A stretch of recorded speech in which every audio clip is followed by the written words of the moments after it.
In an article in Bioscience titled, "How Did Sex Come About?" the author, Julie Schechter, wrote, "Sex obviously occurs everywhere in nature, yet sex remains a mystery to researchers. Why sex?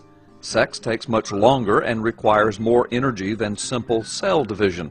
Why did a process so blatantly unprofitable to its earliest practitioners become so widespread?"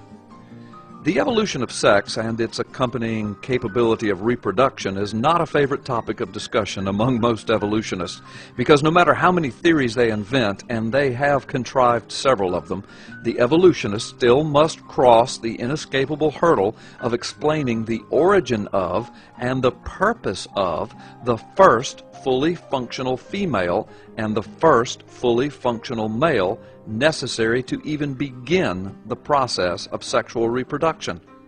While various evolutionary theories attempt to explain why sex exists now, they simply do not explain the origin of sex, a true evolutionary conundrum.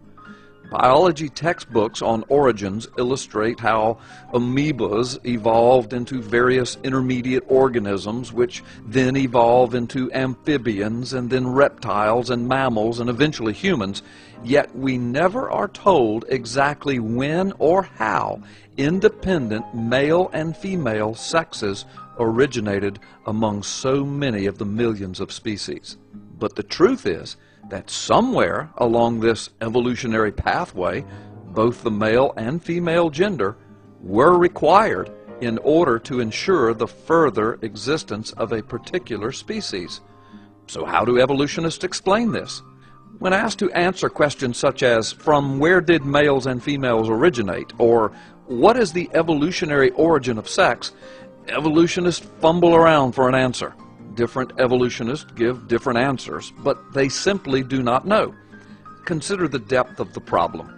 How could nature randomly evolve a female member of a species that produces eggs and is internally equipped to nourish a growing embryo, while at the same time randomly evolving a male member of the species that produces sperm cells able to mobilize themselves within the reproductive organs of the female until they unite with the egg?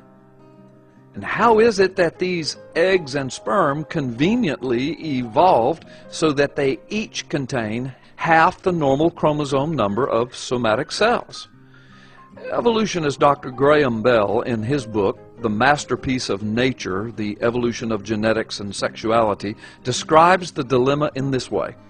Sex is the queen of problems in evolutionary biology.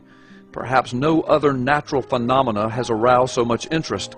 Certainly none has sowed as much confusion. The insights of Darwin and Mendel, which have illuminated so many mysteries, have so far failed to shed more than a dim and wavering light on the central mystery of sexuality, emphasizing its obscurity by its very isolation. Renowned evolutionist Philip Kitcher noted, despite some ingenious suggestions by orthodox Darwinians, there is no convincing Darwinian history for the emergence of sexual reproduction. Evolutionists continue to freely admit that the origin of gender and sexual reproduction still remains one of the most difficult problems in biology when viewed from a purely evolutionary model. In his book, The Cooperative Gene, published in 2001, evolutionist Mark Ridley wrote, "Evolutionary biologists are much teased for their obsession with why sex exists. Sex is a puzzle that has not yet been solved. No one knows why it exists." Some evolutionists have proposed a simple solution by suggesting that inheritance and sex were a historical accident, a kind of accidental holdover from the era of a single-celled organism. They claim that the maintenance of sex is therefore a non-scientific question that leads to intellectual mischief and confusion. But this would imply that sex is useless and that it has been retained through the years merely by accident. Even evolutionists realize the necessity and the complexity of sexual reproduction. Evolutionists have practically been forced to concede that there must be some advantage to a system as psychologically, physiologically, and energetically complex as sex. Mark Ridley admitted when he wrote, "It is highly likely that sex has some advantage, and that the advantage is big. Sex would not have evolved and been retained unless it had some advantage."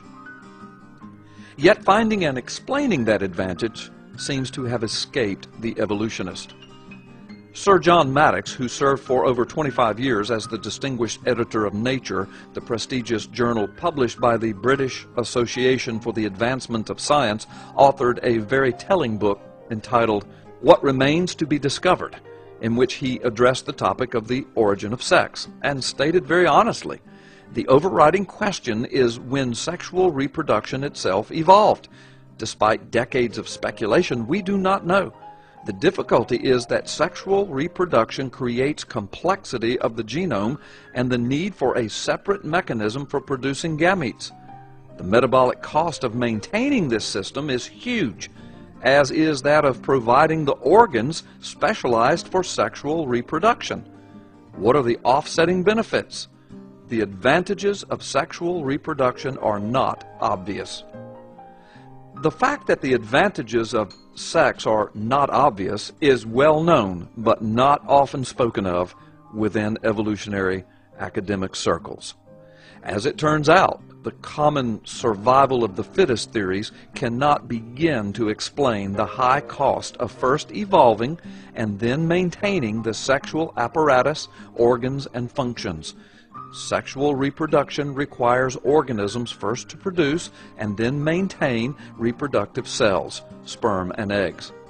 There are a myriad of other interconnecting considerations when contemplating the whys and hows of sexual origins.